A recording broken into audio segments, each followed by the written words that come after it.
from Dorothy Gentry. I'm unmuting her now. Okay. Tim, hi. Hello, how you doing? I'm well. Thanks for taking the time. Talk about your mental state right now with everything that's going on. You just came out of 4 months of quarantine. You have the COVID cases rising. You're trying to get ready for the NBA restart. Just talk about your mindset and where you are mentally. I think first and foremost, I think, everybody still has to understand that we still have to be safe during these tough times, and whether it's staying in the house or staying away from peers and sacrificing everything just to make sure you're safe and your family is safe is definitely most important. But I think just these last 4 months, it's been a reality check. And, thankfully, back at home, it was great weather for myself and was able to get some workouts in, running around the neighborhood and just trying to stay in the best possible shape as I can. But obviously you can't mimic a full NBA basketball game, so just tried to stay patient, and you can only control what you can control at this point. Thank you. Thanks. Yeah, none of us were at all jealous of your setup over the last couple months. All right, Brad Townsend, we're coming to you next. Yeah, hey, Tim, I wonder how closely you're paying attention to what's going on with the other franchises that are going to be in the bubble already. I guess 5, maybe even 6 of their training facilities have been closed. Do you have a concern level at this point, or do you feel good about the protocols that have been put in place and your safety in Orlando?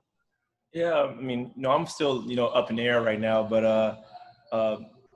I love the game of basketball. So I don't care where it's getting played or the circumstances. When you have an opportunity to do the one thing that you love, just go for it. And I think the NBA and the NBPA and everybody that's involved with the season restarting in Orlando, I think they've done an amazing job of making sure that our lives are safe and that everybody is safe when they all get into the bubble. So just hearing them out and listening to what they have to say, I'm really, really confident. And that just goes to show the guys in our franchise, they're following the rules and they're staying safe. And most importantly, they're still getting their workout in and making sure that they're ready to go when we get to Orlando. Thank you. Thanks. All right, Eddie Sefko, you're up.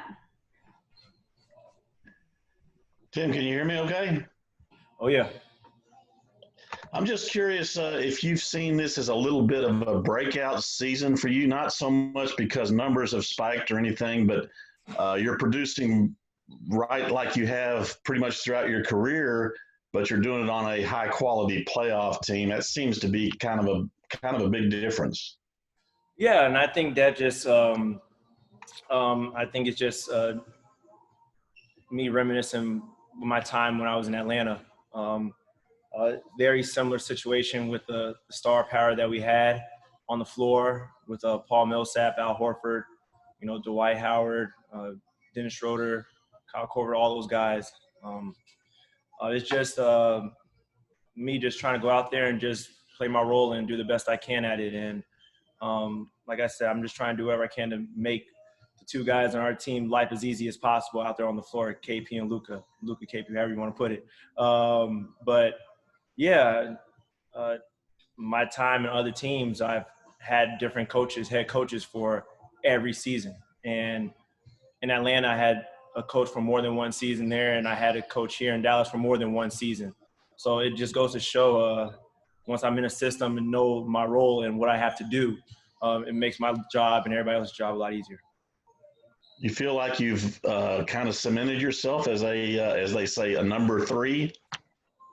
I mean, at this point, I just want to win. I don't care. Like I said, I'm just trying to go out there and produce the best I can and do my job and control what I control out there on the floor. Everybody forgets Seth. Seth started the season for us, and he did an amazing job. So it doesn't matter when I'm the 3rd or 4th or, when one of those guys are out, I'm the 1st or 2nd. But I'm just out here just trying to do the best I can to make everybody's job a lot easier. And, I'm happy with the role I'm in right now. Thank you. Yep. Thanks, Tim. Okay, next up is Mark Followell from Fox Sports Southwest. Hi, Tim. Hey. There we go. Can you hear me now, Tim? Oh, I can hear you. Hi. Thanks, Tim. Really appreciate you doing this. No problem. From the perspective of understanding that one of the most important things that happens over the season is being together as teammates day to day, building a bond as brothers and building internal locker room chemistry, et cetera. Could you address for us what the challenges were of being away from each other for so long, not having that day-to-day, face-to-face interaction, and what you were able to try to do virtually to maintain a connection and a bond with one another as teammates? A lot of Zoom calling, a lot of Instagram DMing the guys that went back home, and just writing to them, whether they're posting things on Instagram, what they're doing and how they're, staying in shape and what they can do to, help the team once the season were to possibly restart. And but a lot of Zoom call. I know Dwight Powell and a lot of guys, reached out to myself and just to see how I was doing out there. And Coach Carlisle, the exact same thing, all the assistant coaches. So everybody's just been doing an amazing job just trying to stay in communication with one another and making sure that we're all in this together, whether we're in the same city, state, or not. And, that's just what we've been doing the whole entire time. It felt like summer, though, a little bit. It felt like a real off-season summer, just being away from the guys. But all in all, we all did a great job communicating. Thanks, Tim. No problem. Okay, Callie, you're up next. Hey, Tim. Curious what thoughts you've had or what kind of thoughts you've put into how you might use the restart as a platform, like others have talked about, to protest racial injustice. Well, I think first and foremost, as a team, we just have to make sure we're all on the same page once we're going to see what we're going to do when we get to Orlando. But first and foremost, I'm happy that the season's restarting and it's happening at this time, just so we could use our platform to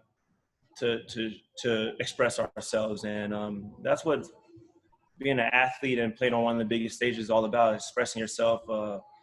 And I'm happy that we're going to be able to do that as a team. And I'm pretty sure we'll talk about that as the days go on. But for now, I'm happy that we're going to start the season around this time, and we're going to make sure we use that platform to get our voices heard. Okay, next up is Doyle. Hey, Tim, you kind of touched a little bit on this earlier, but you were off to a hot start, up until the season ended. How do you regain, all of that? Because you were shooting lights out, How do you get that back for Orlando? I mean, in my eyes, everybody's 0-0 at this point. Everybody's been sitting out. No one's been really playing a lot of basketball leading up to this point after the season was over. So I think everybody's in the same boat. So it may take a couple games. It may not take a couple games. But I know I've been getting a whole lot of reps up and been making sure I stayed in the gym as much as I could and shot on my basketball court outside of my place on the street for a couple of days when it wasn't too hot outside. And but I just try to make sure that this cannon was still able to resume its time when the season gets back. Thanks, Tim. Yep. Okay, I think we muted Callie prematurely, so we'll be back to Callie. Hey, sorry, I just have one more question. It's kind of unrelated. But given that this is a playoff experience that nobody has experienced before, what, as a veteran leader on the team with a lot of players heading into their first postseason, what kind of value does playoff experience have? Do you see it translating, or do you see it being kind of an even playing field for newcomers and for veterans?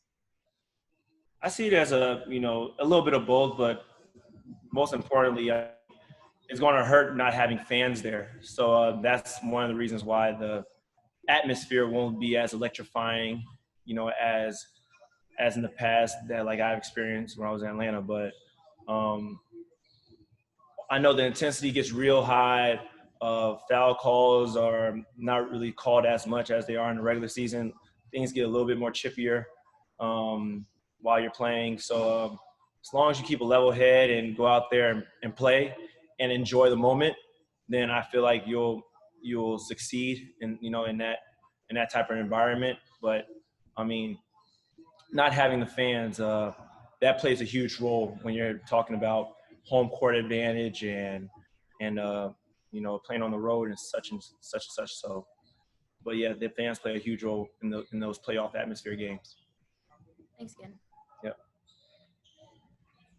Okay, we have one more question from Isaac Harris, and then we'll let you go, Tim. Hey Tim, thanks for doing this for us today. Have you alluded to your time in Atlanta, being in the playoffs? You're one of the few guys on the team that has experienced the playoffs before. And specifically for guys like Luka and KP, what's your advice for them experiencing the playoffs for the first time, and how much will it mean for them to experience this playoff atmosphere, or whatever it looks like in Orlando? Things I would tell them for sure is control what you can control out there on the court. First and foremost, there's going to be a lot of calls not going your way that you may get during the regular season.